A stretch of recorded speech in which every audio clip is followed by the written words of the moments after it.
Get ready for some laughs and some good times on Comedy Simp, where we let loose and unwind. Hosted by Steve and Michael James, he's the man. Bringing you jokes and fun, it's all part of the plan. Join us for a ride, let's take it to the max. Comedy Simp, where the laughter never ends. Steve and Michael James, he's your new best friend. Get ready to smile, get ready to cheer, because Comedy Simp is finally here. Hello, hello. Go ahead, say something. Do I get to talk in this one? And Yeah. if I am talking, can you hear me? Yeah, just kind of hold it close to your mouth. You want it up here? Yeah. Hello, hello, hello. Yep. Wow, okay. All right, man. And do you want us to cheat out towards camera or just talk to it? And we're just in profile? talking, just me and you. Oh, okay. Are we on? Yeah, we're just talking. So yeah, man, how's it going? Rich Snyder. Rich Is it Snyder. Richard? Born Richard. My Born- mother calls me Richie, and I took on Rich because I like that it means rich, like wealthy, and I'm Yeah. like, or rich, that you're so rich, you know, Yeah. like a good sauce, you know. So So, dude, what year were you born? 1960. 60. Wow, 1960. That's Yeah. awesome. My dad was born in 62. My mom was born in 56. So I am older than your dad. a little bit, just a little bit. But 2 years. Yeah. But you guys basically experienced kind of the same timeline, everything there. So Yeah, pretty much. Although, where's he from? we're from Northern California, so we grew up in A little different. Yeah. yeah. And also, you're Jewish, right? Yeah. Yeah. So Northern California, not known for their Jews. Yeah. However, we did have some, but So I you're- just didn't grow up with the culture, you know. And you're from the East Coast, right? Yeah, through and through East Coast. So let Yep. me ask you, man, did you have a traditional kind of Jewish upbringing? Yeah, that's a really interesting question. My grandparents literally lived in the shuttles in Eastern Europe, like Fiddler on the Roof Really? life. And then they immigrated Wow. here, and they spoke Yiddish, Russian, and English. Wow. And they were very prominent in a Reformed temple when I was growing up. Mm-hmm. But my parents kind of rejected it, and we did almost nothing. Really? So I was not bar mitzvahed. I didn't learn Hebrew. I did nothing. Although I've kind of like tried to find my way back a little bit, Yeah. but I'm not too serious about it. But I love the culture. Yeah, the culture's very. I Yeah. mean, for me, not growing up in it, not knowing a lot of people in it, I find it super fascinating. You know, all the different, the intricacies, like, and maybe you can help me. Maybe you can Yeah. educate me on this. Okay. Like, there is a tradition where you go to the synagogue and you pay tribute to those who have passed, right? You light a candle. Have you heard about this? I am like so not Jewish religious wise. I know only Where's a little Dino bit. Dad, huh? Dino Yeah, Dad, we where's need you. Noah? Noah Noah with the Noah name. We need a real. You need a real Jew. Well, you're a real Jew, so. Well, that's. I've heard people say you can't disjoin that club. You can't leave it because this. So, as a kid, do you remember what was Elvis and the Beatles? Was that a big thing when you were a kid? Do you remember that at all? Yeah, I mean, I grew up in not a lot of pop culture going on Yeah. for us. My dad was really into classical and jazz music, Oh, nice. so that's what I That's remembered. awesome. Yeah. And he had a huge record collection, and I come from a family of musicians, actually. So my father's brother, my uncle, was a professional musician. Really? My first cousin was a renowned professional musician. He started a band in Japan called Godaigo, which became like the #1 rock band in Japan. Oh my gosh. So we were listening to a lot of jazz, a lot of classical, and I was a total nerd. I didn't know it. I didn't have a word for it, but that's what I was. Yeah. But yeah, I was aware of the Beatles. I used to listen to the White Album, Yeah. you know, with my headphones on, and I read the book Helter Skelter and the Charles Manson murders, and I would try to listen for the secrets and the Revolution #9 Yeah. stuff. Elvis was probably before my time, actually. Yeah, yeah. Well, I was just thinking, you know, we live in a time where there's the internet and everything is what I mean, who is famous these days? Nobody knows what is fame. Well, I don't know who any celebrities are, but back then, you had to do a lot to get noticed, and I mean, we're talking about, and I hate to date you and stuff like that, but we're talking about TV and print. You know, we're not talking about and radio. That's where people got their news. I mean, Yeah. even TV. I think when you were born, TV was still a new thing. You know. Well, when I was a little kid, we had a very shitty black and white TV. Oh, probably said a swear word on your podcast. I can blur it out. Don't worry. Beep. We had a black and white TV in our place in New Rochelle, New York, and it was the TV show that we watched was an old woman reading children's stories to children. Yeah. There was no production value whatsoever. It was like a podcast for kids. Yeah. And I remember when the first color TV came, like somebody down the street had one. They were very wealthy. Yeah. And then we got one eventually. So yeah, it wasn't brand new technology, but it was certainly I think the big difference is we had a shared experience. Like when the Frosty the Snowman came on every winter at Christmas time. Yeah. Everyone in the town saw that same show at the same time. And I think the community was around that. So that's a huge thing. And I think also things were curated. So there was a standard of excellence. Yeah. Now, I know young people like my son would say they filtered out and kept people out, like minorities or whatever. But there was like the news, and it was professional. Yeah. You had to be really good at what you did to clear into those places. Like to be on Johnny Carson as a comedian, that was a big deal. Now you can do what we're doing. Yeah. Not to say you weren't awesome, but you know. No, it's a different world. When you were younger, I mean, I have this romantic kind of view of New York because I grew up. I was born in the mid '80s, right? Yeah. So I look at. I mean, I've read like what is there's like a famous book like something in Raging Bulls about like the history of film in the '70s and New York in the '70s. And I don't know. Now, where you were from, did you go to the city at all? Were you upstate? What was New Rochelle? What was kind of like growing up? Like, was it a suburbs kind of?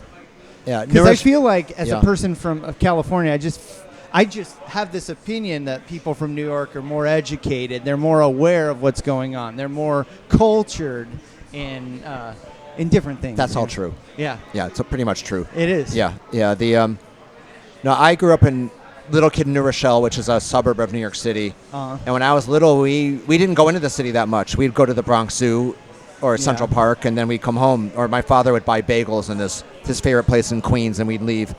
When I was older, we moved to Massachusetts, and we would travel to New York to see relatives and visit.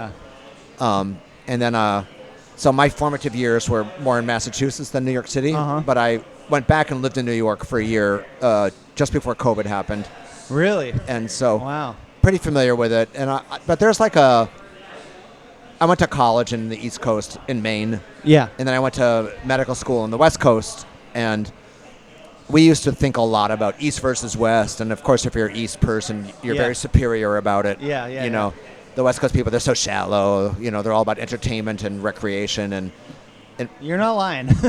yeah, where in Bay Area are you from? Oh, I'm actually from Sacramento area. Yeah. So I mean, I spent a lot of time in the Bay Area, Lake Tahoe, going to the beach over in Monterey, Fort Bragg,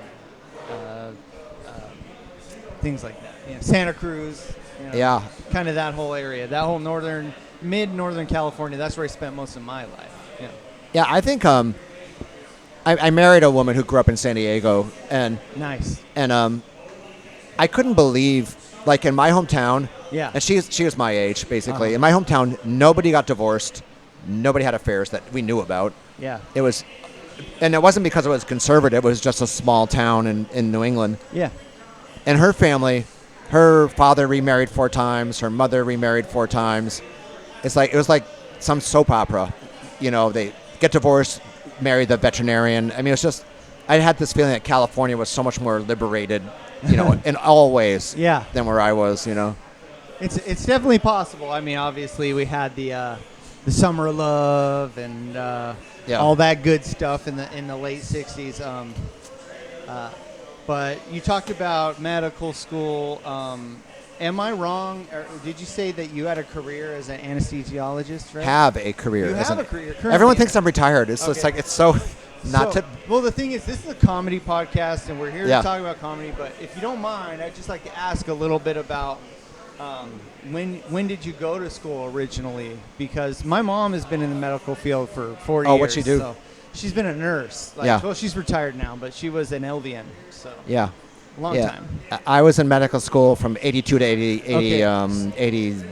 So it's probably the same time my mom went 87-ish, to nursing school. Right? Yeah, yeah. So there's been a lot of changes over the years, right? It's absolutely amazing. Now, the Yeah. one thing that I have seen just as an outsider is I feel like there's a lot of frustration working in the medical field. Is that true? I think there is. Yeah. I don't know where it comes from exactly because like when I was growing up, our pediatrician, his office was his house. Yeah. We went to his house Uh-huh. for like our child visits and vaccinations and all that stuff. And I'm sure he worked very hard and didn't make a lot of money. But I don't remember ever being a complaining kind of guy. You know, Yeah. he was just kind of a happy, gray-haired Marcus Welby type. No one will get that who's listening to this. Marcus Welby. Anyways, I'm going to Google it. yeah, You're gonna Google put a link in the Marcus description? Welby. Yeah, and now it's just there's been a great loss of income in the healthcare industry. Absolutely. We're all making a lot less than we used to. Like when I was growing up, but that's true of everything except for tech. I mean, Yeah. when I was growing up, the doctors in my hometown lived in mansions. Absolutely. Oh, you know, yeah. and Absolutely, yeah. now my young colleagues can't afford a townhouse in Seattle. You know, so there's that, and that never makes anybody happy. There's a lot more regulations than there used to be, but it's really, I think it's financial, personally. Yeah. There's a Yeah. lot. I mean, one thing that I've noticed because of, the pandemic is very, very long wait times to get appointments, for in-person appointments at least. There's been a big, insurgence of virtual care, things like that. Like, that's really something that you couldn't do. You couldn't really be a virtual care. No, it's kind of it's odd, but I like it personally Yeah. because I don't want to have to drive in if I don't have to. But Yeah. yeah, it's an industry in a lot of stress and flux, and everybody's losing money.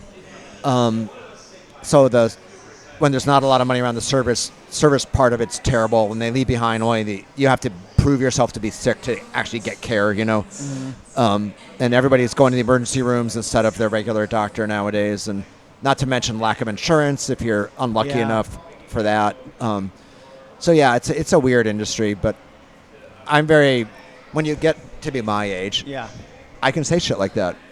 I can start sentences when you Yeah, get to be my age. Yeah. Or I can say things my urologist told me. I can do Yeah. that too, but I'm kind of like I'm towards the end of my career, so I'm just floating through, just finishing it up basically. I'm not going to be a mover and shaker to reform the healthcare industry, Well, So- yeah, my experience. I mean, I'm one of those guys that never go to the doctor. Yeah. I try not to go. I've had some issues over the few years, mostly mental health, things like that. My wife had it. We had our kid together, 6 years ago.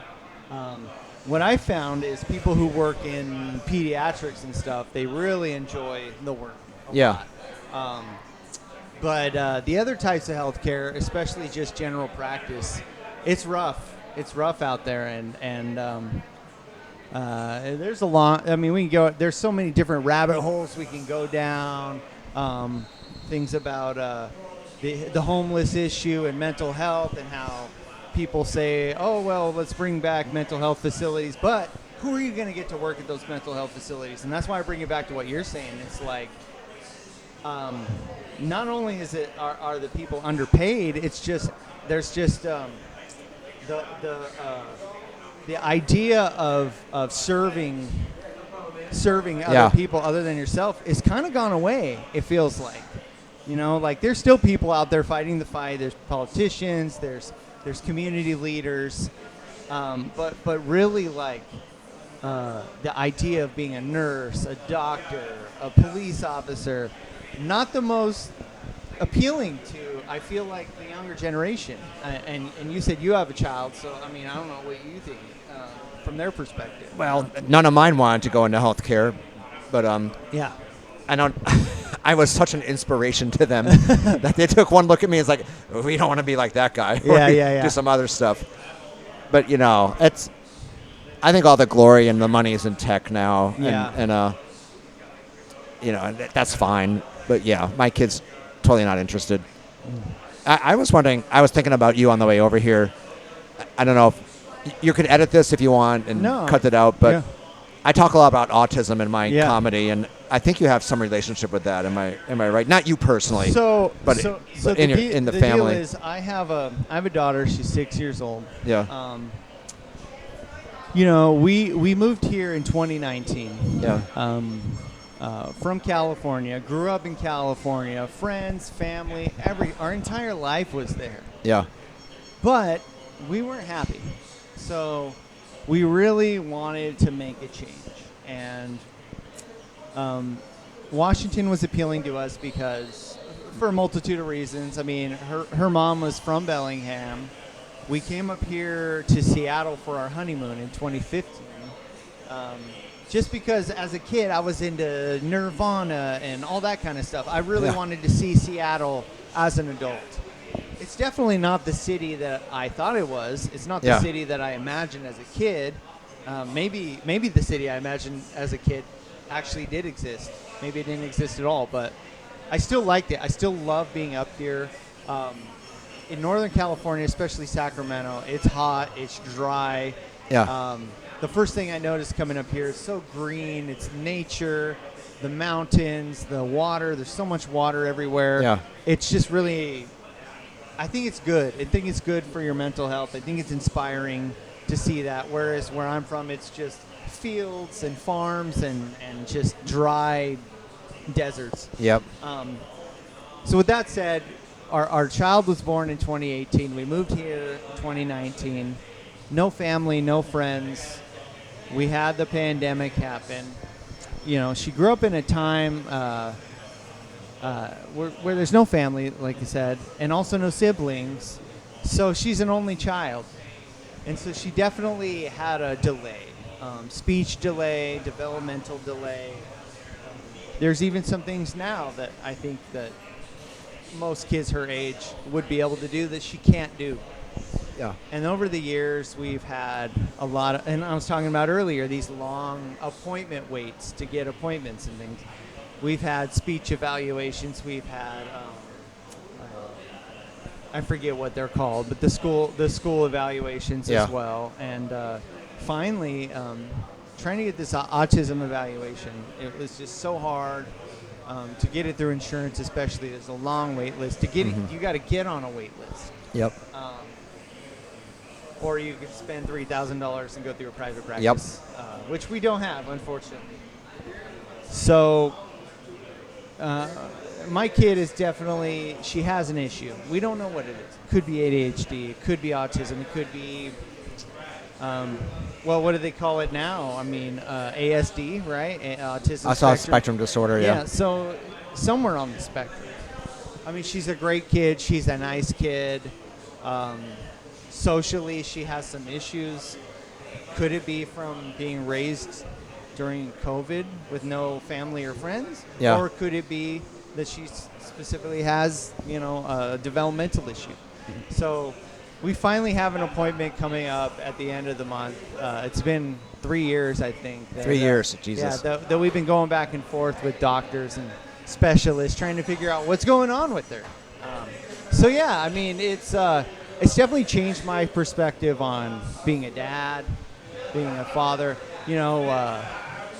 There's I never grew up wanting to be a dad.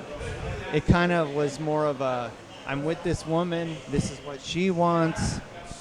If I want to stay with her, this is what we need to do. And also, I was, to me, I mean, mid-'80s, not as old as you, but still old school, like, you get married, you have kids. That's when normal people, you buy a house. That whole thing. So sometimes I struggle with regret. Like, was it a good idea to have this kid? Was it because of the world that she's in, because of the struggles that she's going to have?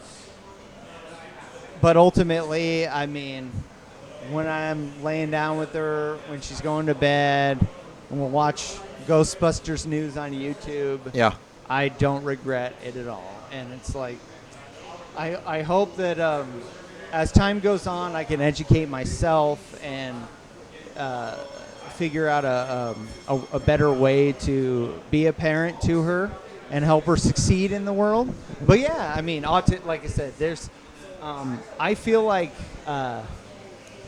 it's funny, man. I heard somebody say a comment actually here at the Whiskey Mile that they heard like The fount of wisdom. the Right. autism Yeah. they heard the autism's like the next wave of human development, which I don't know. It's possible. It's possible. It's always been here. I mean, is it a bad thing? I mean, it's So we don't have a bunch of drunk assholes running around picking fights with people, but we also have people that don't know how to communicate their feelings. So it's a double-edged sword, you know. It's you don't want the person that is overly emotional, but you also want the person that's going to give you something and let you know a little bit how they feel, so you can approach the situation. yeah. With my daughter, sometimes I just don't know how to handle whatever she's going through at that time. So, but shout out to Marie Elizabeth, who has been a big source. She's been very supportive to me. I think it's something that she does in her personal life as far as her work. Yeah. That she works with She does, yeah. people on the spectrum. So she's definitely pointed me in certain directions. Oh, good. Especially Facebook groups and things like that. But yeah, being a parent, man. It's been interesting. You're a parent too, right? Got 2. You got 2. Wow. Yeah. And you tell a very, and I'm not trying to give away your comedy bits, but No secrets, but man. you talk about coming out of the closet later in life. Yeah. But you have children. Can I ask you, when you were younger, did you ever have any sort of reservations about the life that you were living, or was it just normal to you and you just realized your feelings later in life?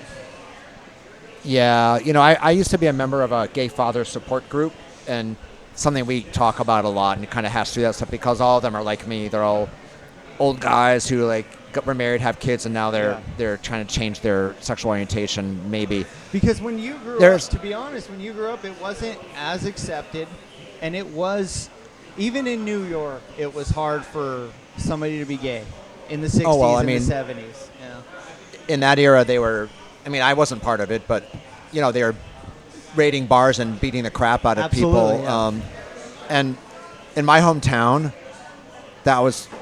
it didn't exist as far as we were concerned. And it's kind of funny to think about it back then because there were gay people on TV as celebrities, obviously gay, like Liberace. Paul Lynde in Hollywood Squares. Yeah. And my parents watched that stuff quite happily. That they were laughing like crazy with these guys, and I don't think it ever occurred to them that they were gay. Mm-hmm. They were just funny people that were kind of effeminate. Yeah. And it was a non-issue.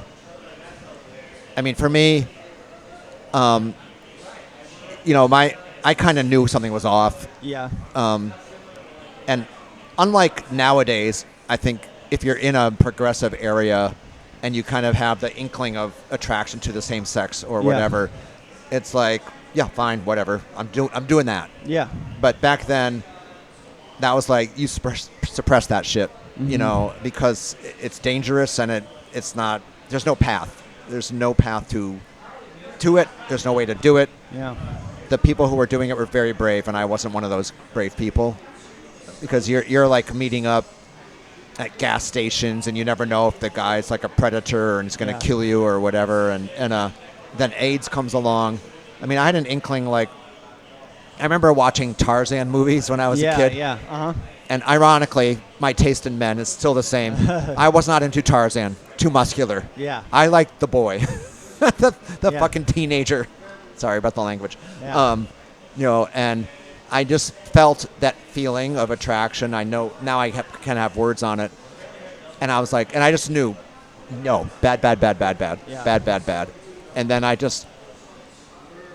have a joke about being a bisexual, and it's like I can make it work with women. I totally love women. Yeah.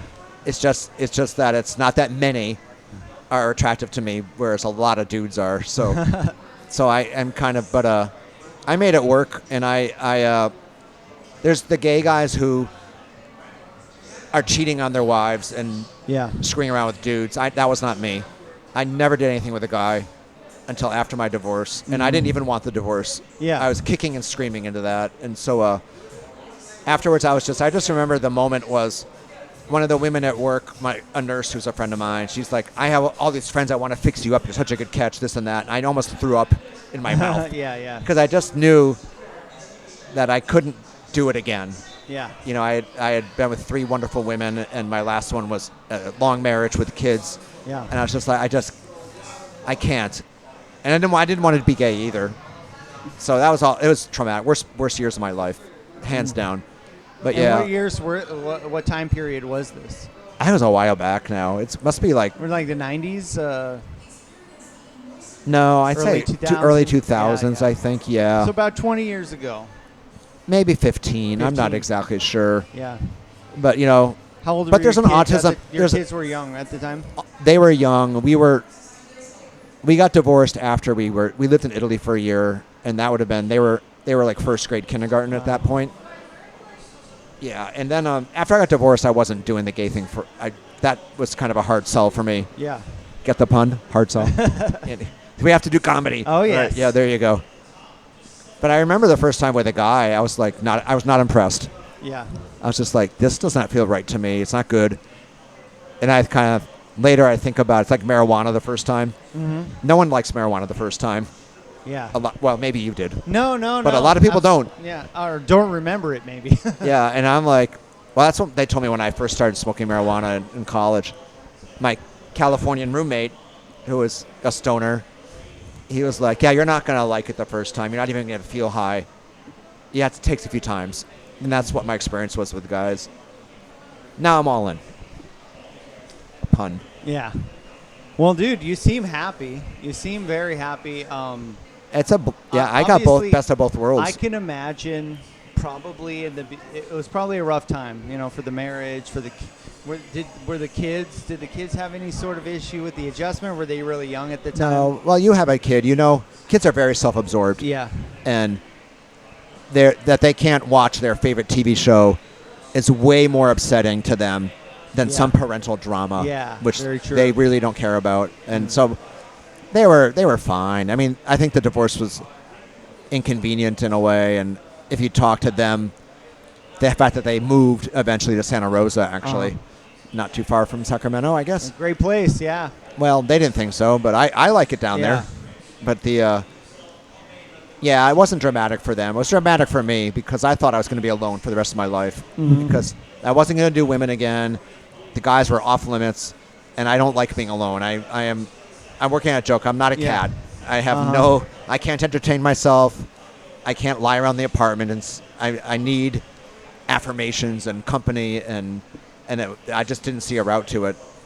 Well, you might be changing my opinion then, because I always feel like comedians are, I need to be alone, and then I need to be with people, and then I need to be alone, and then I need to be with people. So I don't know if you ever any inclination to be alone, or are you just always? I think there's an autism element to it. Yeah. For me, it's like my ex-wife used to joke around me. She just says, "You just want company. You don't even care about who it is." And I'm like, "You're kind of right. Yeah. I just like feeling biomass around me, you know." Well, as I've gotten old, I mean, like, I've talked to people, I was kind of shy when I was a younger dude. Used to sit on the internet a lot, talk to people online. And, like, this comedy thing has really just been so good for me just to be around people. And like, I mean, you're in the medical field. I feel like there's got to be some sort of benefit to being around people. There's something... Not just mental. I feel like there's got to be something physical. There's got to be some sort of a chemical change to be around people. Because I've heard about, oxytocin, and I've heard about, brain's not working right now because I do use drugs. But And we're social animals, right? Yeah. I mean, and we're built for it. Most of the brain is all around social. I mean, that's why we're incredibly social, and you can tell when someone's not authentic or bullshitting in like a nanosecond. It's just we're so sensitive to that, and we're so prone to forming groups for better or for worse, you know, and that, you know, for the elderly, when they're alone, they get ill and they die, you know. Yeah. And also laughter too. Laughter, happiness. I think I made a joke about, not a joke, I guess, just a comment about, you ever meet those old guys that are always laughing? They freaking live forever, you know? I love those people. And it's like,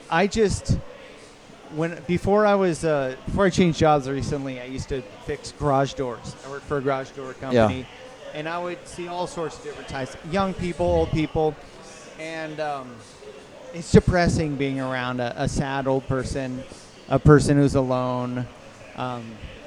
You want to help them, you want to reach out and do things for them, but I just try to be proactive, and I'm like, I don't want to be that. So I'm like, sometimes I find myself even reaching out to people and just saying, hey, what's going on? Because I need that.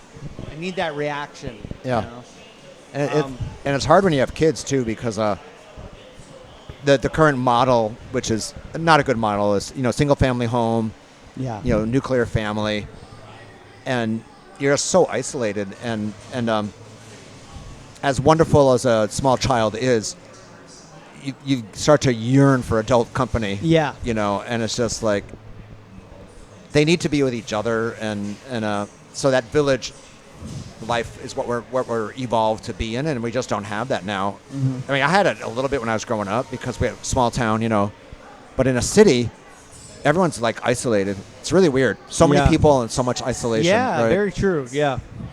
I know some comedians who live in apartments in Seattle that are very isolated, that post videos of themselves. No. You know who you are. I think I'm one of them. My TikTok life. I'm like the oldest, grumpiest social media guy. What's the earliest you remember? I mean, you were talking about Johnny Carson earlier. Do you remember comedy as a kid? Like totally, yeah. Do you remember? God, who's the guy? Everybody talks about oh man, my brain is just not working now. The guy who did all the USO. Bob Hope. Bob Hope. So was Bob Hope a thing when you were a kid? Because I've heard Bob Hope, his name a million times, but like I said, I was born in the mid 80s, so he wasn't. Well, I was born in 1960, so I would be watching TV in the, you know, coming to consciousness in the late 60s. My memory of comedy was my parents bought a record called The 2013-Year-Old Man, which was Mel Brooks and Carl Reiner. Oh, wow. And Mel Brooks was an old 3,000-year-old or 2013-year-old Jewish guy. I've never heard of this. Oh, That's my. awesome. It's on YouTube and everywhere. You should really listen to it. And Carl Reiner is a straight man. He's interviewing Mel Brooks. And it's all improv, I think. Yeah. And it's very Jewish. You know, Mel Brooks is like, you know, I've got, you know, 40,000 grandchildren. Not one of them comes to visit me.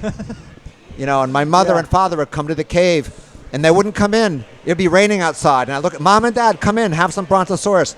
We just want to look at you, you know. And it was just so Jewish, and my parents were fucking die laughing. Yeah. I mean, it was like, we were like on the floor. It was so incredibly funny, and I just love that stuff. What a career, Mel Brooks. I mean, unbelievable, right? I can't, you know, so great that he's still, like, I tell this to my wife all the time, like, you know, I had a grandpa who died at 73, so I hate to tell you this, but I always tell people, like, 73, that's as far as I want to get. Yeah. Mel Brooks is in his 90s, and he looks happy, and he looks like he's having fun, and Regis, not very similar, when he was up in that age too. Like, if I was as happy as those guys, I'd be happy living to 90. But that remains to be seen at the trajectory that I'm on right now. Yeah. So, yeah. But that Mel Brooks, like you said, he's still going, which is just he's amazing. still going. And he's sharp. He's still sharp. Yeah, I mean, I don't know. His best work might be behind him, but there is so much of it. And of course, Woody Allen was a total hero. For sure, yeah. You know, I know he's got some weird stuff in He's his got life. some issues, but I mean, But we went to see Annie Hall and Sleeper when I was a kid with my parents, and Wow. again, just dying laughing. yeah. And yeah, Bob Hope was on TV. Incredibly funny. Kind of interesting about those guys, that era, Bob Hope and Carson. Although those guys had writing teams. They didn't Yeah. write their own material, you know. Buddy Hackett, another guy, you know, Yeah. that I remember from that era, yeah. Yeah, I thought Bob Hope was hilarious. I mean, yeah, it's kind of a Jewish thing. Jews love comedy. Yeah. Love it. I mean, Everybody loves comedy, I suppose. But it's something but about it's a big tradition. Canadians and Jewish people are just great at comedy. I mean, it's Seinfeld and Louis C.K. Louis C.K. and David Cross, and I mean, it's just the list goes on and on. I mean, even coming to Laughs, Moshe Kasher's coming to Laughs. Oh, really? Wow. You should open up for. Well, I wish. Laughs. Come on, Laughs. Yeah, there we go. Book this guy. Come on, you Moshe guys. Kasher. Come on, Jewish. You know. I like the name. Yeah, no, he's great. He's married to another comedian, Natasha Legaro. Both wow. very funny. There's not a lot of comedians that are married to each other because, as you know, we're all very Self-centered. we're self-centered and we're very unpredictable, and we can be very dramatic sometimes. And it's a time-consuming pursuit. Yeah. You know, and so it does take time away. Like anything, if you want to get good at something, it requires a lot of practice, a lot of time. What do you think was the spark that made you want to step out and just? Because I mean, Autism, man. You know, you have great career. I mean, obviously, your personal life, you were going through some things, but making people laugh for fun is a very weird pursuit that we all do for some reason. Well, I think everybody loves to laugh. It's such a wonderful emotion, and everybody likes to make people laugh. I mean, you're at a party and people telling their stories and laughing around. It's doing it as a profession where you're on stage and people are paying to see you, and it's more one way than like at a party. Mm-hmm. That has incredible fear associated with it, fear of failure, and actual failure, and that it takes a lot of courage that you don't need if you're just joking around with your friends. Yeah, you know. yeah. But so I think it's I think what differentiates like what we're trying to accomplish and other people is not the desire to be funny so much as the willingness to fail publicly and just take a lot of face plants and have those moments of bombing and jokes that you think are going to work and they don't, and you go home and you question your very existence, and you know, and that's not a good thing to do when you're 63 years old, you know. But overall, do you think it was a good choice to start doing it, and is it something that has improved your life? Yeah, totally. Yeah. I mean, it's a good social scene for me, and it's kind of like I realize it's one of my life missions, you know, is to help heal the world through laughter. Yeah. You know, and because I think the job of the comedian at all levels, whether you're the Three Stooges or you're someone super, you know, Larry David or whatever, it's to call out, identify what's wrong, and then through the mechanics of the comedic process, have people laugh about it. You know, and that just takes that fucking... I am full of profanity. That takes the edge off, you know. That's all right. We could blur all this out. You're going to watch it. You're going to watch it before we put it up. But that's why I was thinking, like, my inner Jewish mother knows what people should be talking about. So every comedian I see, like in the amateur circles that we're in, I know what they should be talking about. What age were you when you first went on stage to do comedy? I never did any creative arts ever until I was 50 years old. 50. And I did a one-man show when I was 50 for my 50th birthday. And that was my first foray into creative arts. Yeah. Other than that, my wife was the creative person. I was the medical guy.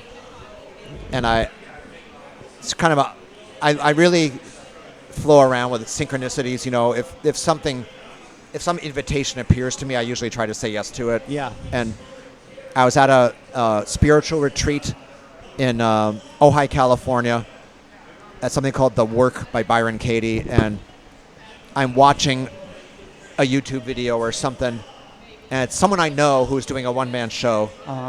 And then at the end of it, it's like, oh my God, the person who is directing this is here at the retreat as another one of the patients or whatever you call the clients or the customers.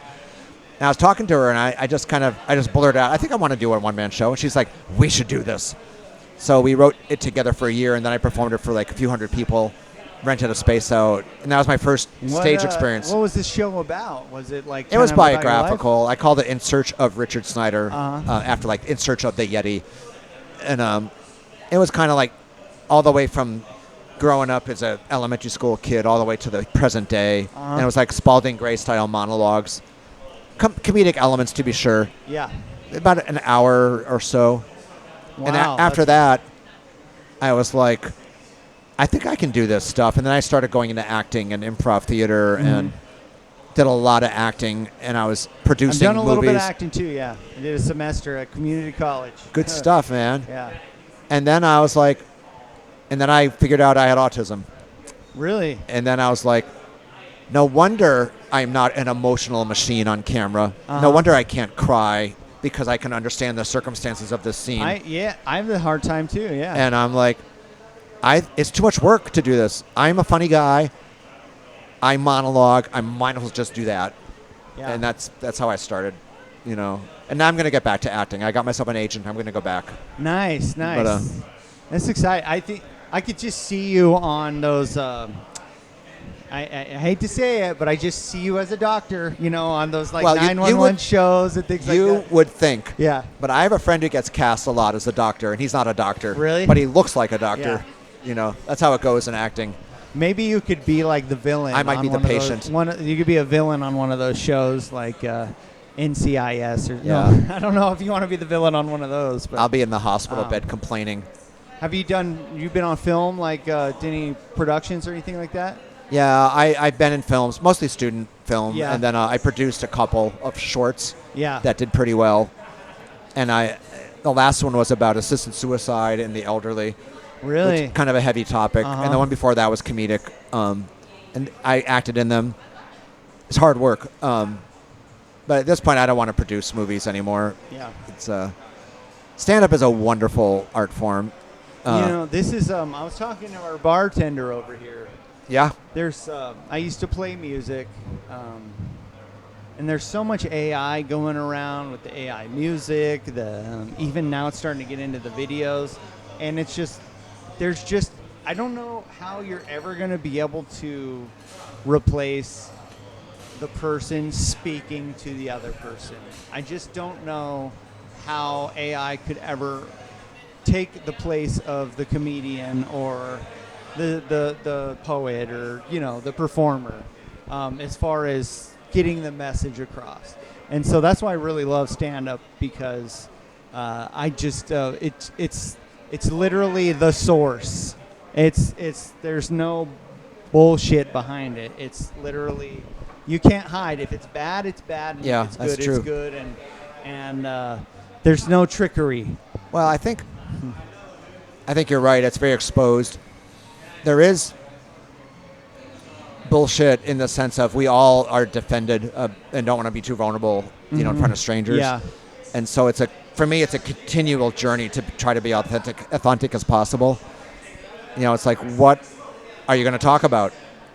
That they don't have Twinkies on the market anymore? Yeah. Or do you want to talk about, like, the real problems, you know? So that's a continual journey. One of the bookers in town said it's a journey to yourself, you know?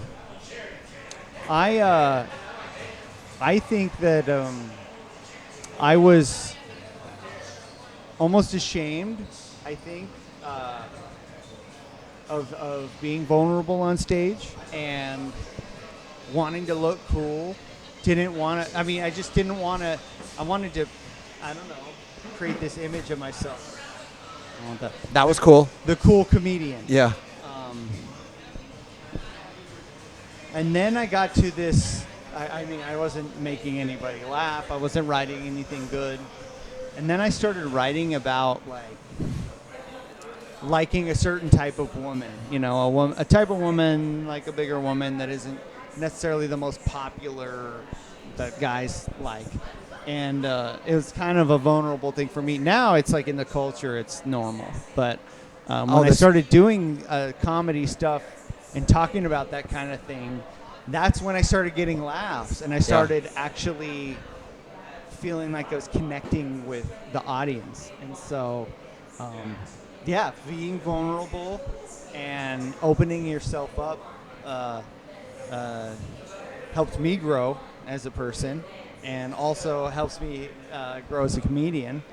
And I really think also people really take what you say with a lot more weight when you have an honesty about what you're saying, even if you're just making it up.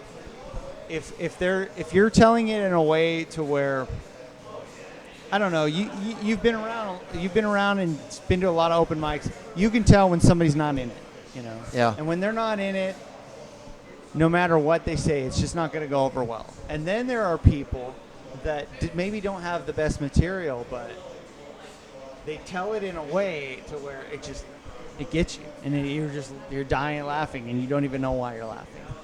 Yeah, some people are naturally gifted that way, and some, like me, I have to get very crafty about it. Me too. But I think it has to start. Well, you start with honesty, and then you lie until it's funny. Yeah. You know, that's what someone just told me, actually. I'm quoting Corey Michaelis in case you're watching. Why until it's funny? That's a good quote. Yeah, it's true, right? I mean, it's like, because like the thing, I don't know, I'm just, in my mind, I'm rolling around. It's like, I'm attracted to large women is effing hilarious. And then it just goes to me like, you know, there's so many funny elements to that to me. I don't want to say, I'll say something that'll get me canceled, but they can't cancel you. But right? They can make it, you can just start lying about it.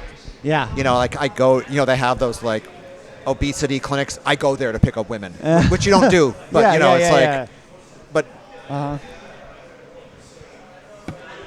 you know, I am the most popular person on there's some dating website for these people, and you go on there and you're like 1,000 messages a day, you know.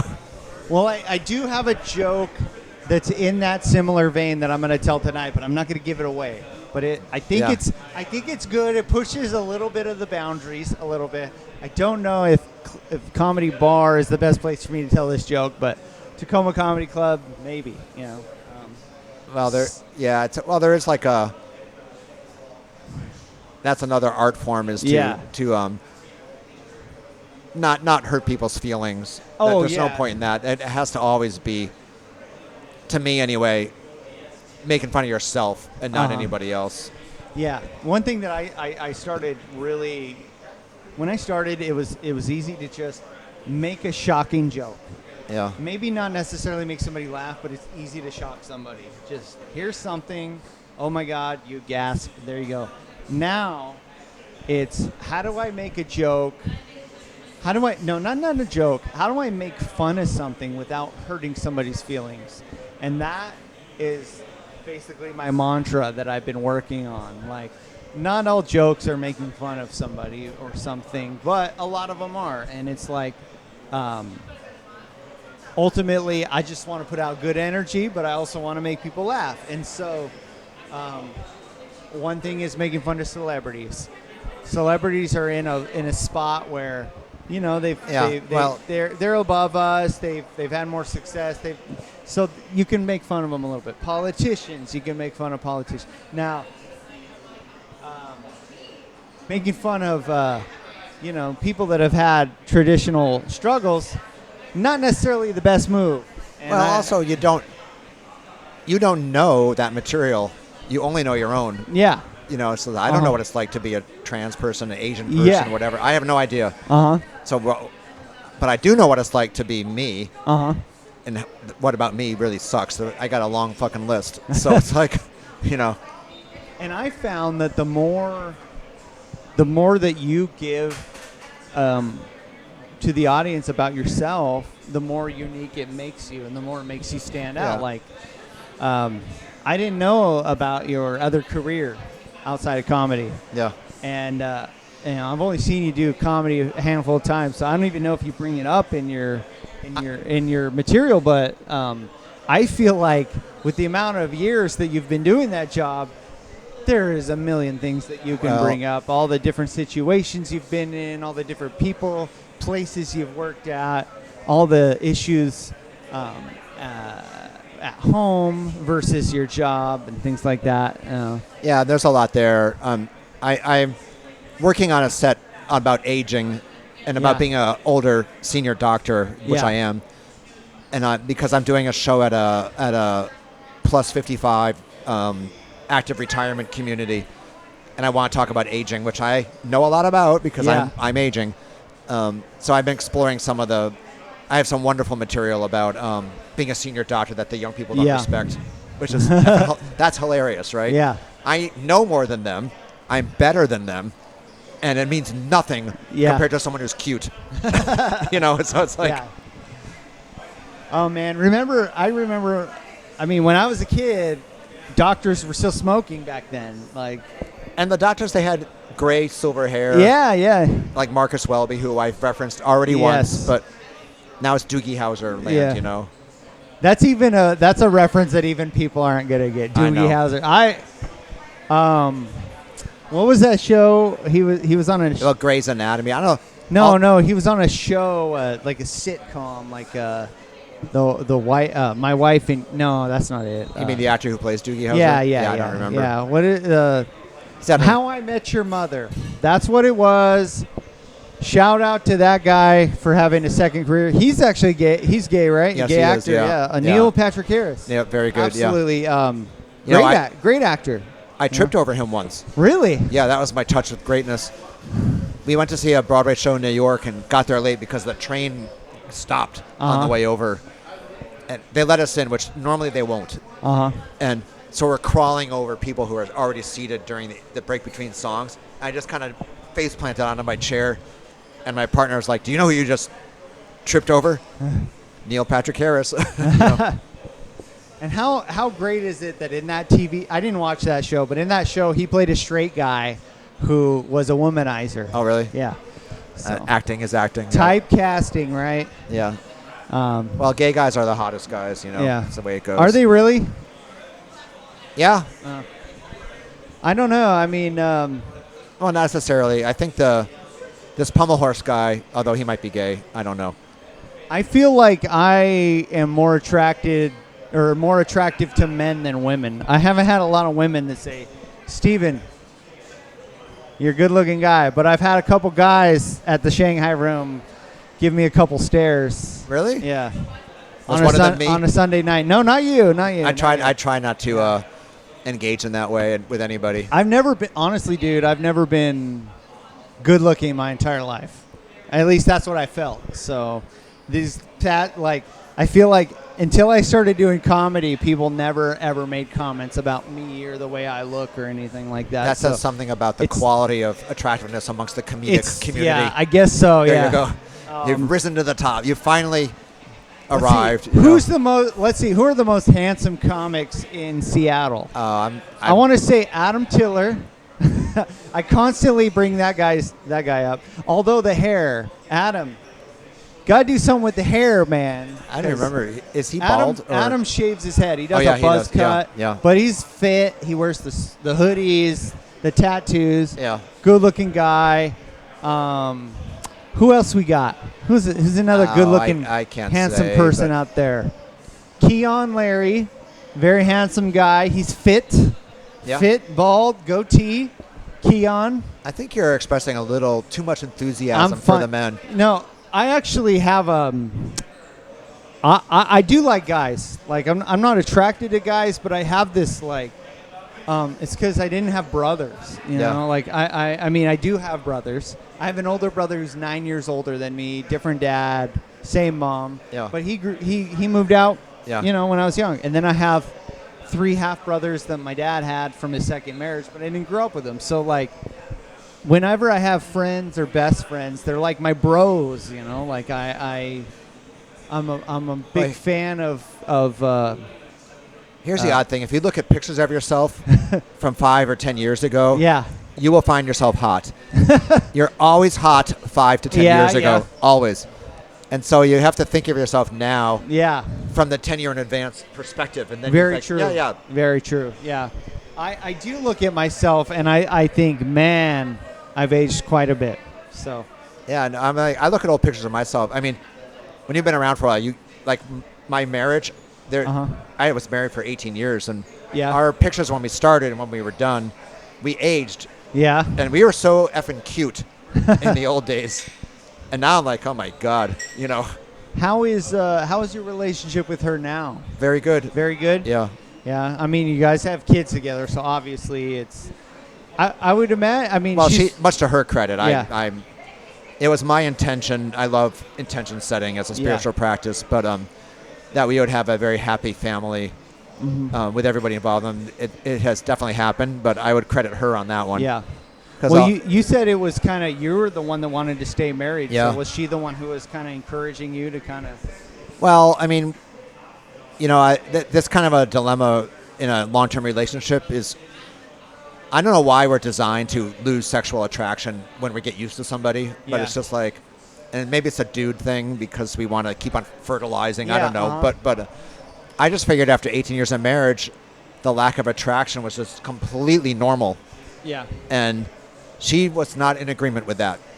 She wanted some hotness in her life, and she just you're great, but I don't need a brother. I need a part, a romantic life. And so only after that, and after that came along, I was journaling a lot about the gay thing, which I had never done. Yeah.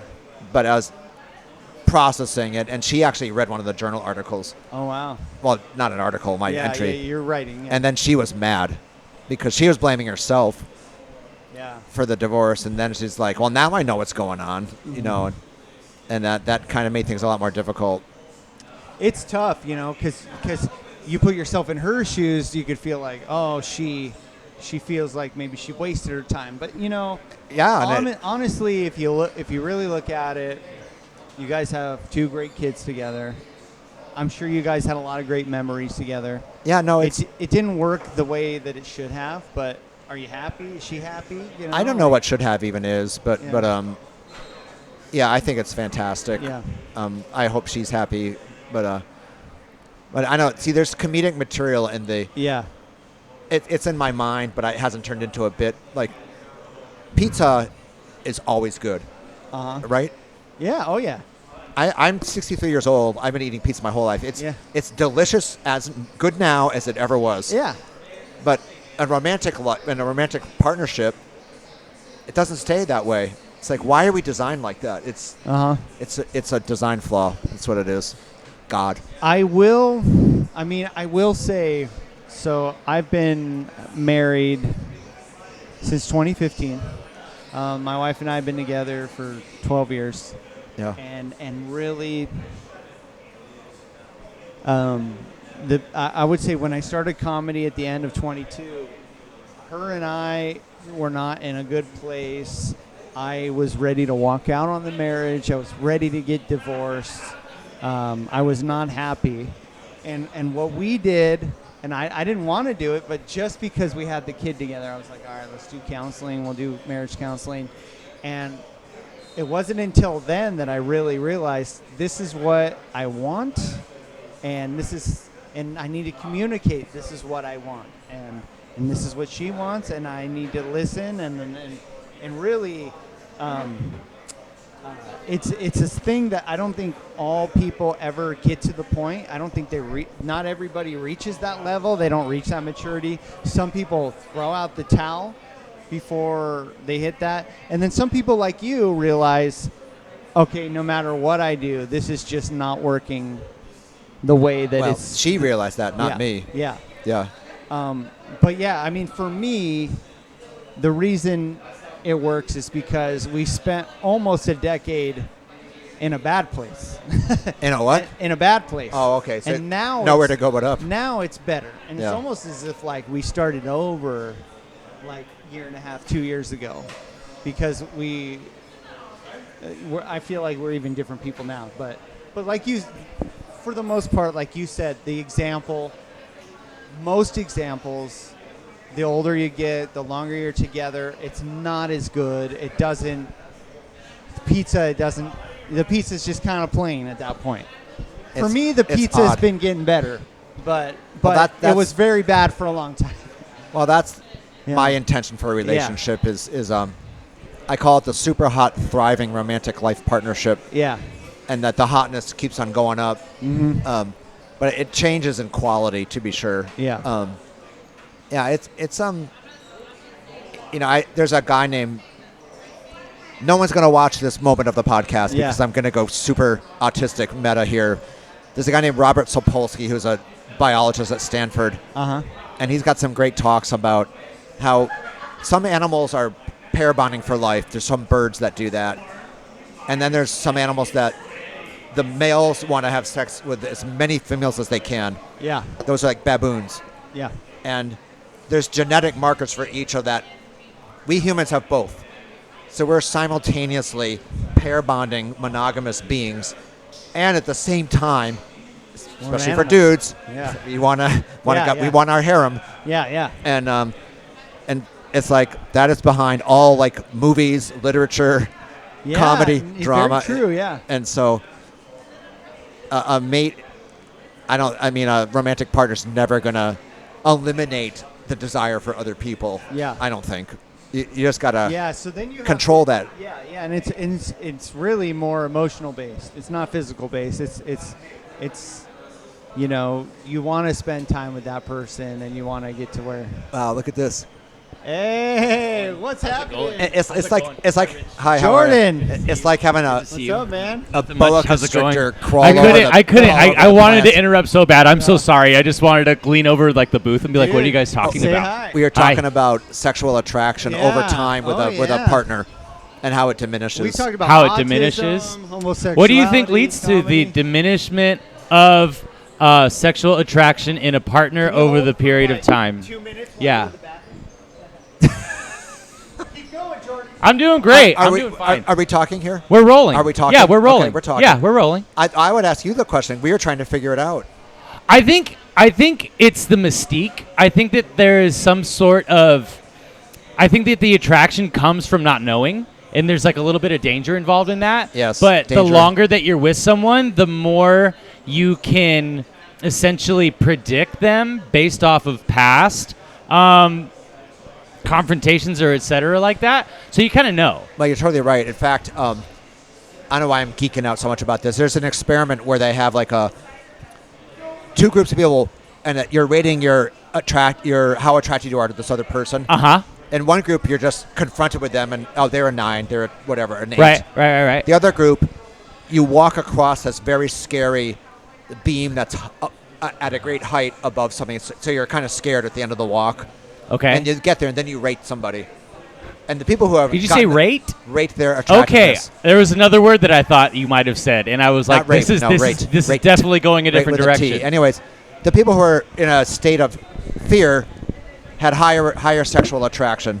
So you're right. Yeah. Oh, hey. Danger's where it's at, man. Yeah. And then the longer you're with someone, the more you can predict them, the less danger there is, the less Yeah. attracted you are, because there has to be a little sense of fear.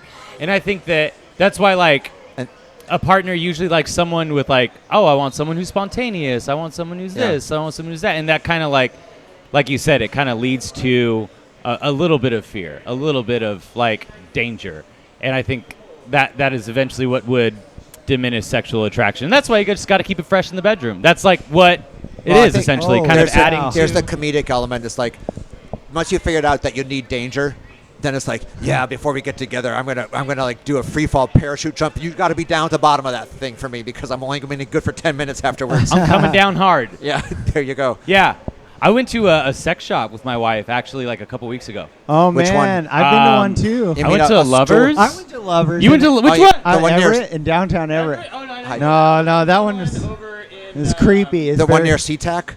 SeaTac? No, it was north. I think it was over in like Redmond. Did you get anything scary there, like a giant, you know? No, it was funny though. We got a vibrator for her, and we got rope, and it's so funny because right next to the rope was shears, just in case. Yeah. Perfect sell. Perfect Yeah, sell. yeah. So we go home, and she's like, okay, I'm gonna go get ready.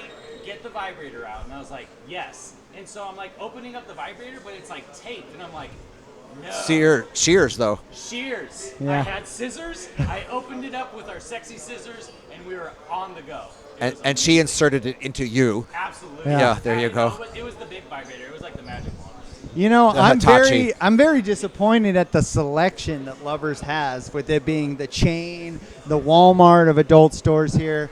Sacramento has got some stores, man. Tease and Please over on Sunrise. They have a whole room of tons and tons of dildos, Yeah, vibrators, exactly.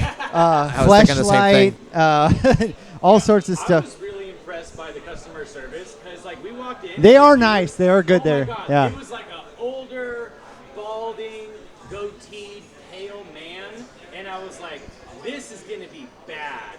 Yeah. It was so good. I felt so safe Yeah. in his arms. Afterwards.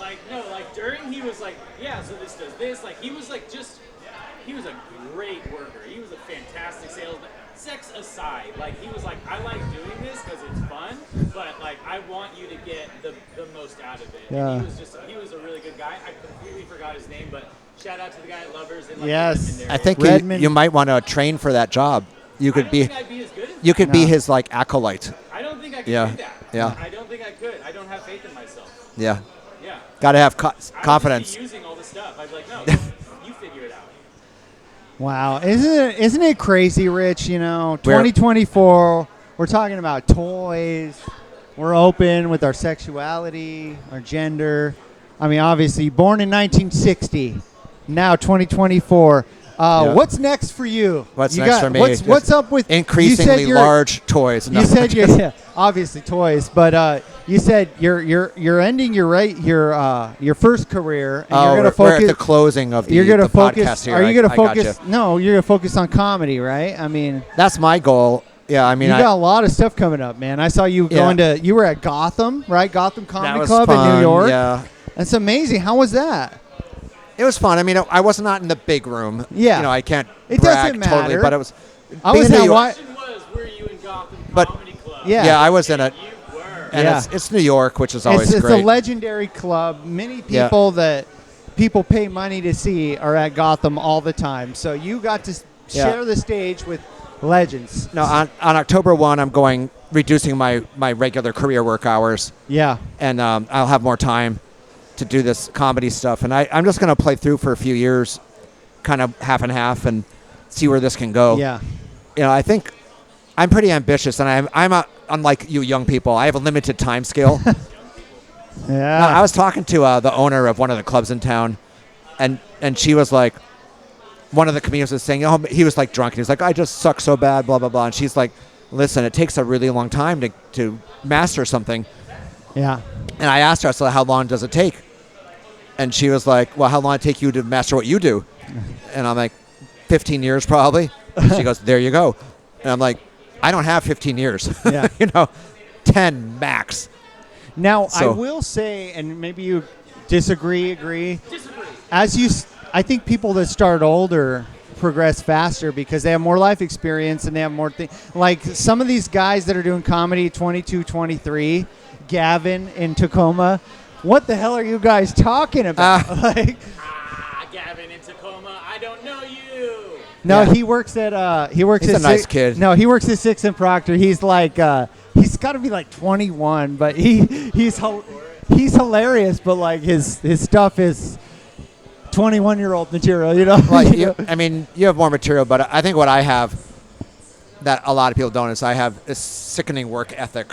Yeah. Oh yeah, dude. You know, I'm just like I see you're I'm- out there. You're and so that helps. I'm not sure, because I haven't had this like conversation about this subject a lot, but I do think that even at different walks of life, I'll take the sliders over here. I'll take them over here. Over here, Charlie. Thank you. nice. Oh, Thank you, Charlie. Anyway. Sponsored by the They- Whiskey they're- Mile. Dude, like, they even were though ordered by everyone- somebody else, and he just everyone was goes so into convincing. comedy at different walks of life, but everyone who goes into comedy thinks that they go into comedy at a later point in their life. Even if I'm like only in my 30s compared to you, like we both feel like we are in the. Oh yeah, dude. I started arrived at too late. 37. You know. No, I don't eat hamburgers. You're- I've been had a hamburger you're for 20 years. Inviting us to take a bite out of the thing that you already took a bite out of. I mean, seriously. Yeah. Like, We're in Kirkland, Rich. Come on. I bet you share that. Anyways, here's the toy that I bought that I just used. You know. So, you got shows? You got any shows coming up?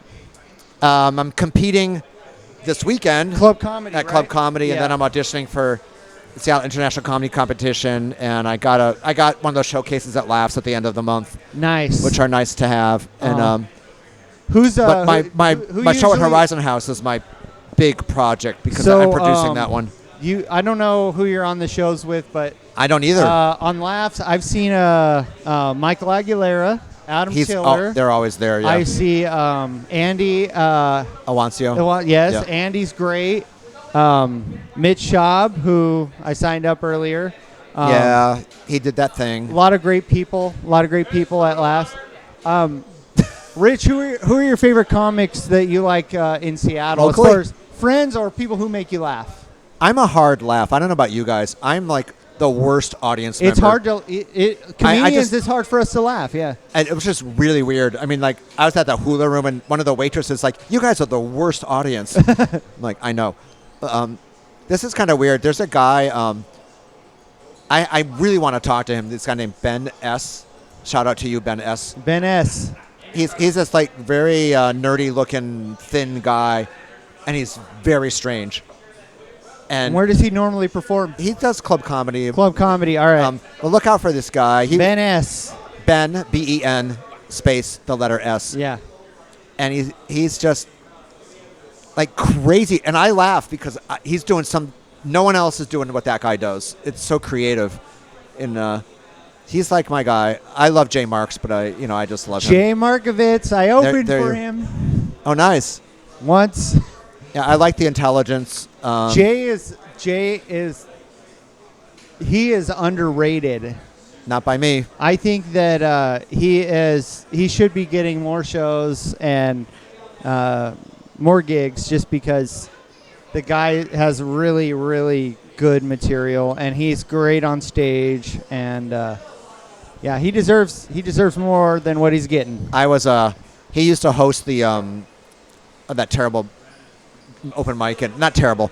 It was a bar open mic in Ballard. Forby's. The normal, the rival Thursday mic that was happening. Anyways, when we it's started. a tough scene there, Yeah. and I set up my little video thing, and I just bombed terribly because nobody cares, and Yeah. I was trying out new stuff anyway. I bombed there so many times. I And- bombed more than I've gotten. And I slink off a stage, and I start disassembling my camera, and Jay grabs the mic and goes, "Bet you're glad you recorded that one." I'm like, such a ball buster, but it was so Yeah. true. Yeah. Speaking the truth, man. Yeah. No, yeah, so those two. Well, Check I gotta out- say, I really like. I really only started coming to Club Comedy a couple months ago, Yeah. and I really like the people who go there. Ryan Padilla, he's a friend. Yeah, I see he's- him a lot. Quinn Fitzgerald, who comes here a lot.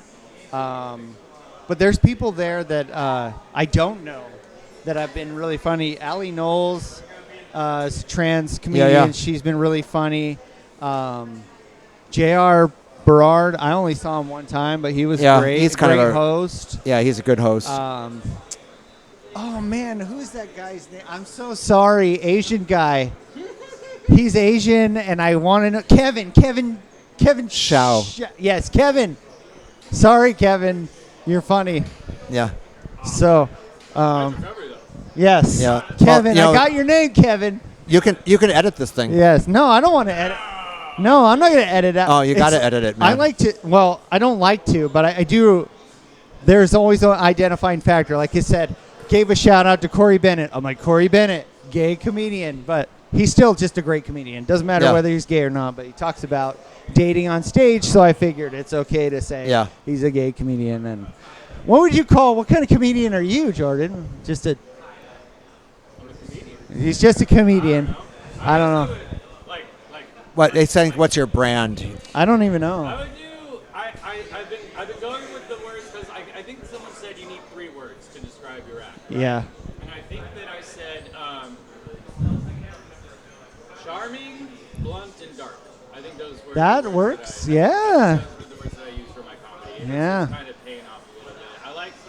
I like having like innocent topics with a blunt type of delivery, and then a nice soft twist of darkness at the very end to make everyone just throw up. You like them throwing up. Yeah. That's your brand. I induce vomiting. I am the ipecac of comedians. Perfect. So, like, if you accidentally ingest too much whatever, you come and talk to you, and you're good. It's as good as charcoal shoved down your throat. Oh yeah. No. What's your brand? Me? Yeah. You know, I've been trying to figure that out. I think the big thing for me is I tell jokes. I'm like a joke teller more than a stories or long bits. Like, I like the short jokes. So some of my favorite guys, I love Dave Attell. Mitch Hedberg is a great joke writer. I just don't tell those kinds of jokes. Mark Normand, who's a modern guy, his last special, which was not great, but he's still a great joke. I just like the idea, like, as you're talking about autistic people, attention spans, it's sometimes like when you do, like, for example, you go to club comedy, you get 3 minutes. If you're a storyteller and you tell a 3-minute story and it bombs, it's just a waste of a night. Well, that's so. Stand-up is not storytelling. In 3 minutes, for me, I could tell 10 jokes, you know? So that's what I've been trying to do a lot. I also, I don't want to hurt people's feelings like we were talking about earlier. Yeah. So I think about, like, I don't know, trying to embrace, like, I'm a California guy. I'm like a dude, you know, like, I'm friendly. I'm overly friendly sometimes to people. And so I think about other famous comedians that are kind of like that, you know, like a Dane Cook or Nick Swartzen or those, like, kind of bros, the bro At the end kind. of the day, if you're worried about hurting people's feelings, Yeah. it's a nice thing. It's really nice Yeah. of you to do that. But at the end of the day, if you're not trying to hurt anyone's feelings, Yeah. you're not going to be able to say anything. Yeah, no. So I think it's about, we were talking about balance earlier. Yeah. It's like making fun of people that are above you, or maybe, you know, like not kicking people when they're down, you know. Punching down. Yeah. Punching down, but there's a way to do it. Like, you can joke about race without punching down. You know, you can joke about, that's the thing. Well- I think we talked about Yeah. how Anthony Jeselnik, I saw that reel where he said that all these people are coming up to him because he's like such an edgelord kind of guy. Yeah. And they're like, I'm saying the most awful stuff, I'm doing the most terrible stuff, and da-da-da-da. And he's like, that's not comedy. Comedy is about saying terrible stuff, but getting away with it and explaining it in a way that people laugh at. yeah. Well, but his craft is really, really good. Yeah. I mean, I think most people can't get away with that. Yeah. Right. But Yeah. like you said, it takes a long time to Yeah. master a craft. And I believe that, like, I mean, not to his level, but I do see the point that he's making. Like, it's like I can say some pretty awful shit, but I'm disguising it in a joke, and people know that I'm joking. And so I kind of get away with it Yeah. a little easier. You're taking my water? You can have it. No, I'm my just- water's right there. I'm good. I'm just dying here. Get you more water. You want some of my soda water? No, I'm probably going to do another drink in a little bit. See, what you guys might want to do on one of these podcasts, that it's kind of an acting exercise for branding. Is all the other people, like, write down what they see in a person, like we would write down what we see in you, and then we tell you what it is. And you'll find that you ask 20 people, 15 of them are going to agree about something, and you might not even agree with it, but Yeah. that's what you are, you know. And it's really educational. Well, I've You know, learned.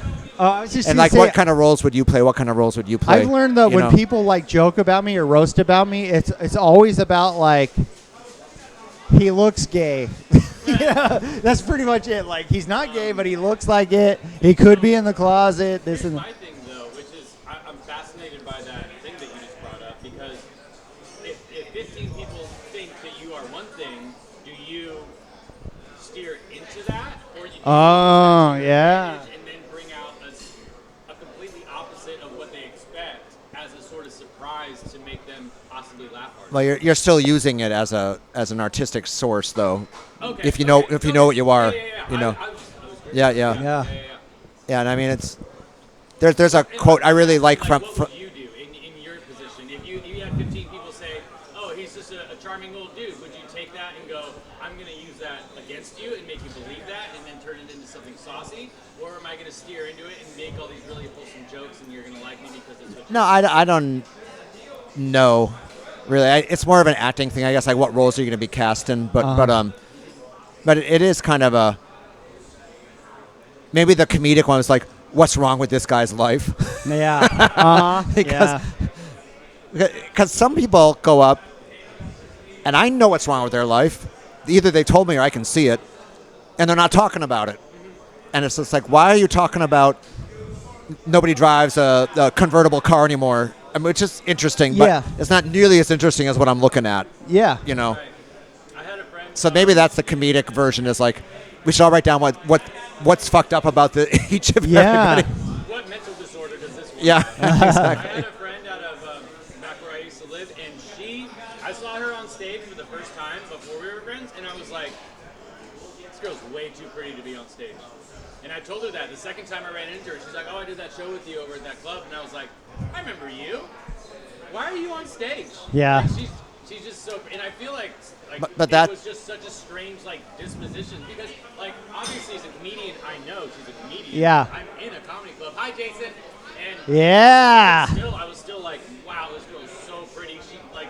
I'm almost upset that she's on stage because this isn't for the pretty people. Pretty people should be acting. Bah, bah, bah, bah, bah. Yeah. You know what I mean? Yeah, there is a comedian, and I don't want to call her out, but she wears leather skirts on stage, and her legs are always freshly shaved, and I am distracted every time she is on stage.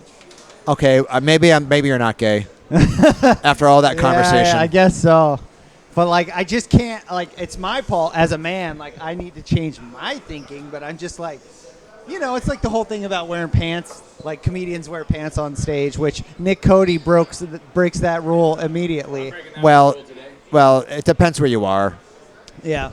I mean, if you're at an actual venue, like a pro place, yeah, you better not, because that's disrespecting them. Yeah. You know. Yeah, clubs are different. It's everybody's got their own thing, and there is something nice about dressing up, I think. Well, that's my dilemma actually, because I have two comedy costumes. I have a cardigan version of me. I don't have either with me tonight. Yeah. But I like your cardigan version. and then there's what I did in New York. I wore a sports jacket, and it was kind of a sleek look. Yeah. And in New York, it's completely appropriate. But in these competitions I'm doing, I don't know if I should be cardigan man or elegant old Yeah. dude. I feel like if you're doing it in New York, you should go with the blazer, Yeah. sports coat, Yeah. because you're kind of like a watered down, less Jewy Woody Allen. Yeah. But then if you were to do We it talked about over Woody in- Allen earlier. Yeah, see, there you go. See, Yeah. that's my brand. Yeah. So, but if You're you not were the to do first- it in, yeah. Over here in Washington, the cardigan. I think. Except Yeah. he doesn't like young girls. Yeah, Yeah. it's true. About that. Yeah, good boy. Or young boys. Over the age men, but not boys. Just to be clear. Just to be clear. Dude, look at how long we've been doing this. This is probably the longest podcast I've done. Oh, really? It's just me and you. It's going to Me and you. bore the F out of Are you- your viewers. P- Just Somebody else. edit it, man. Are you a PhD? Is Edit that- it. No, are we MD. allowed to say MD. that? Are you a PhD? MD. No. MD. MD. Rich Snyder. Comedy Richard Snyder. MD. Comedy MD. One day, I think you could be. Well, is there a joke? If there's not a joke doctor, that could be your thing. I the think, joke doctor. I think it's always funny. Everybody thinks I'm already retired. I'm so not. No, It's like I'm still doing the work, man. I did it today. I've only been put under one time, and that was Yeah. actually at a dentist office. And I swear to God, this guy, he put an IV in my arm. And then I closed my eyes, and 4 hours later I woke up, Yep. and I had no idea what happened. I was in my house. I had changed my clothes. I had said a bunch of weird shit, but I have no memory. And that is the only. Now other you than know what it's like blacking to be out- 80 years old. Yeah. You know. Not other than being blacked out drunk a couple times. That was scary, man. It was very scary. Have you It's- ever had anybody react badly? Well, of course. Have you had bad reactions to the anesthesiology in your field? People react weird. Yeah. There's the military guys who are actually combat veterans. They'll often have flashbacks. That's really, Really? unpleasant. And And then a lot young teenagers wake up kind of violently. But most people, they don't like it. You feel kind of crappy Yeah. when you're coming out of it. But, yeah, I think it's just the nature of consciousness and life, right? You just turn that off, and you don't exist. And then Yeah. turn it on. Oh, I'm back. Yeah. It's really bizarre. And how do you feel? I mean, you've been put under, right? How do you Yeah. feel on My only thing is I like them to take their time because I Yeah. want to feel the high. And I know the people who put me under, and I will Yeah. often ask, I want to just enjoy a little bit of this, so go slow with it. yeah. And sometimes they do, sometimes they don't. Like the last colonoscopy I had, I'm like, I know what the drugs are, and I have fasted for 2 effing days, so I want to get something out of this. So give a little bit, and I just want to be high for a bit on these drugs. And they're like, and I was done. Yeah. And I just woke up and like, damn, So I'm 38. Do I have anything that I should be doing pretty soon? Not my area. And I hate to say this to you, man, but I feel like I'm already starting to get worried about my mortality. I got a hernia that I'm getting addressed. And you're being attacked by a light. Yeah. I have a hernia that I have to get looked at really soon. I'm starting to realize my heart is beating a lot faster, like when I'm doing a lot of caffeine and stuff. Oh, yeah. And so, do I have anything I need to do at age 40? No, nothing like that. No. Colonoscopy. There's a history of colon cancer in your family. Not that There I you know go. of. Not that I know of. So blood clots. I have blood clots in my family. Well, you can. I had colon cancer, so I've been told I you- have to get checked out earlier. Yeah, you can be tested for the blood clotting disorder. Some of them are inherited. Yeah. Yeah. But nothing weird for you, huh? You're healthy. Healthy as a Well, I mean, man I've of got your age. all of the deterioration symptoms. My feet hurt all the time. Yeah. I have to sleep with 5 pillows. I mean, it's just Oh, I just started putting the pillow in between the knees. the knee pillow. I just started that. Because now, That a game changer? well, now Yeah. if I do it without, my knees hurt when they are touching. There's so. I just read a New York Times review of a new pillow technology. which Really? I want to get one. Yeah. Because you can't get comfortable. I think as relaxation and sleep, maybe I'm wrong, is probably extremely important to your well-being, your For physical sure. health, your mental health. For sure. There's many times where I had 4 hours. Even tonight, I'm going to get home at 1 o'clock. I'm going to get 4 hours of sleep. This is going to go until 1 o'clock. Yeah. This is a 5-hour podcast. We're going to go through the mic.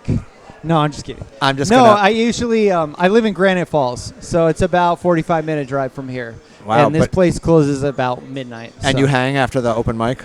Yeah, I hang out. I know the people here. Oh, nice. They're good people. It's a good place. What do you think about since you've been coming here? What do you think about this open mic compared to the other places in Seattle and in the area?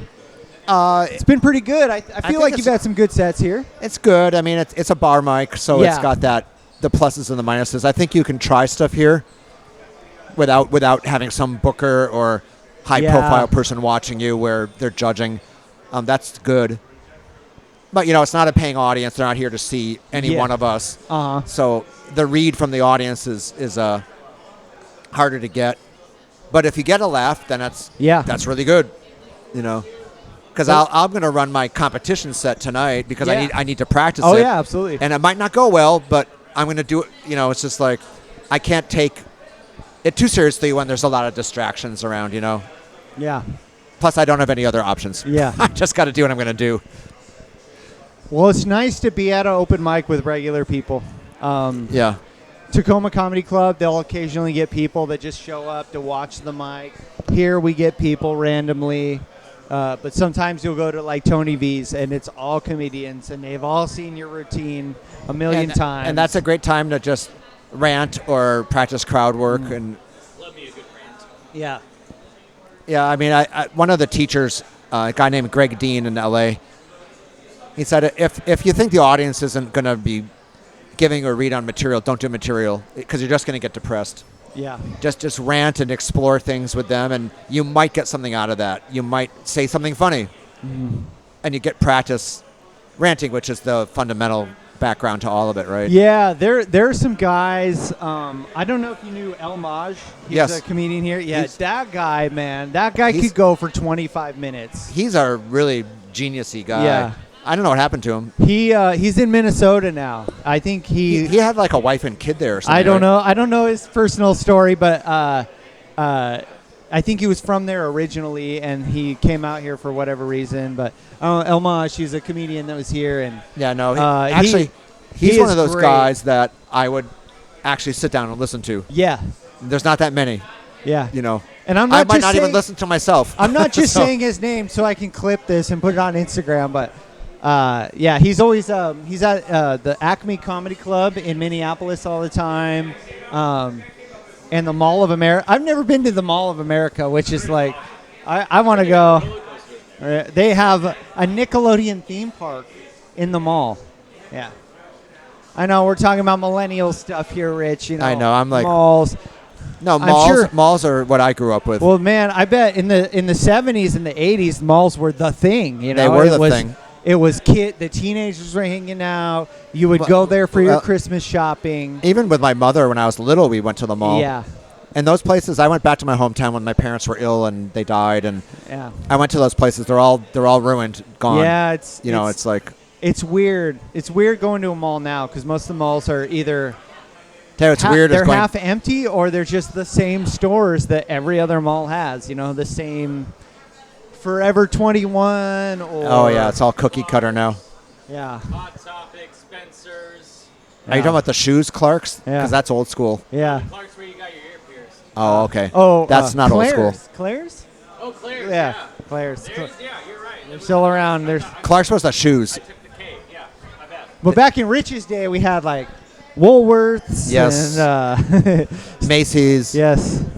In my hometown, we had stores that were just local to us. Yeah. You know? Oh, yeah. I mean, in the West Coast, we didn't have like Piggly Wiggly or Shaw's or any. I don't know if you guys had that. I know you said you were in Maine, right? Massachusetts, yeah. Massachusetts. Oh, I thought you said Maine. No. No, I went to college in Maine. You went to college in Maine. So Shaw's is it was kind of like the Safeway. Oh, of really? Maine, Yeah. Shaw's, and I've never even been there. I just know. I know everything that I know. I learned from the internet or from television. So, you know, everything I know about New York was from Seinfeld or from Taxi Driver. So you'll have to set me they straight. ain't wrong. They ain't wrong. Well, man, hour and a half, Rich. All right. We've been Edited. sitting here for 90 minutes. Anything else you want to add to this podcast? No, Is this always the first podcast Total you've pleasure to done? get to know you better, and you too. Even though you came in late, like an Yeah. anaconda coming up over the bushes, but you know, That's kind of my move. Well, I think kind of a that- predator vibe. You know, Yeah, sure. that's your Yeah, brand. I'll hold my weight. Yeah, Yeah. Predator vibes. Good one, Rich. The Yeah. great thing about the cool thing about comedy is it's like I might have met this guy at a punk show, but like Never would have met when me. am I gonna meet you or Scott Coburn or Yeah. or John Banning or Femi or just like all the different walks of life. Yeah, I it is mean, fun. Especially suburban white guy, you know, it's like, how do you go out and make black friends, you know, other than just like, hey, I'm looking for black friends. So it's like to have people like Jojo Blacko and Femi Yeah. and El Maj and Keon and Hans Cisneros and What it- Marcus Cruz and just people. Hans isn't black. No, I'm just people from different races, different sexualities, different genders, non-binary people. Like, I feel like 90% of the people that I know, that I work with, they just have this very small insular group, and Yeah. they usually keep company of people that are like themselves, you know. Well- And so, going out in public, going out to Seattle, Tacoma, meeting men who dress like women and meeting women who identify as men, it's very cool to have that, and it's very cool to open up those, you know, misconceptions that I think a lot of people have. And again, like I said, I'm a white guy who grew up in the suburbs, and not every guy thinks like me, you know. Yeah. I grew up, I got called a lot of slurs, a lot of gay slurs as a kid in high school. just because that was the thing that you do to make fun of somebody. And now we're in 2024, and we might have conquered bullying in schools. You know, it's still online. No. It's still online for sure, but No, that's not going away. yeah.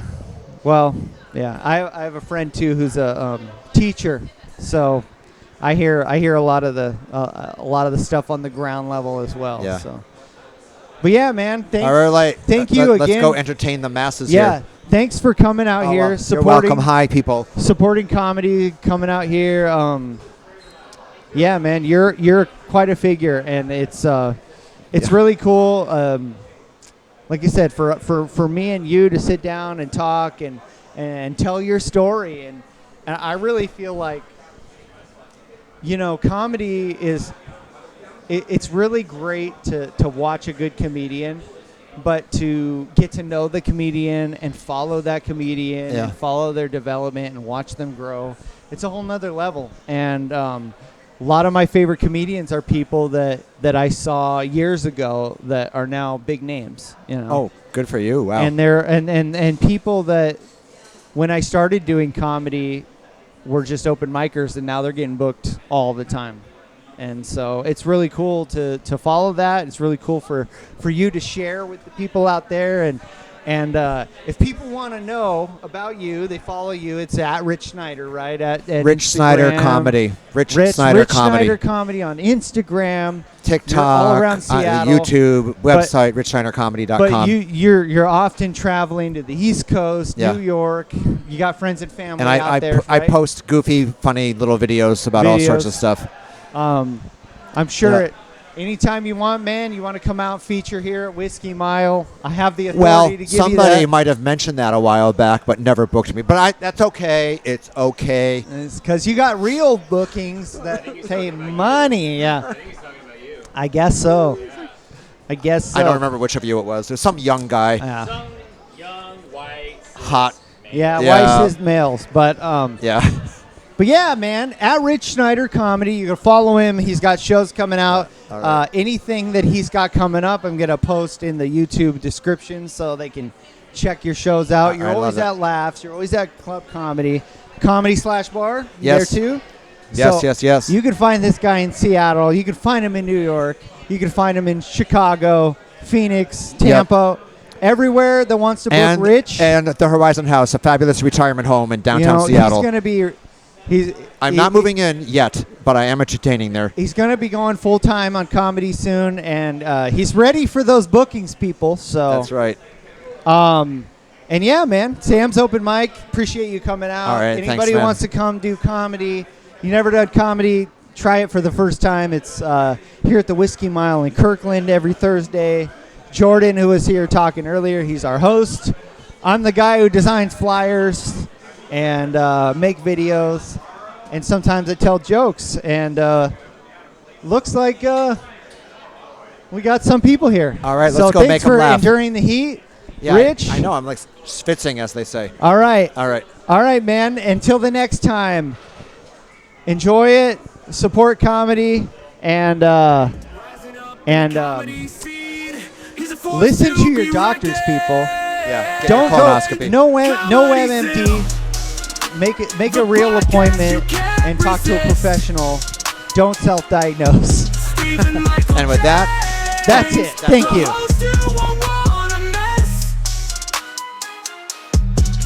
From Seattle to the world, his humor will persist. Join the fun, get ready to enlist.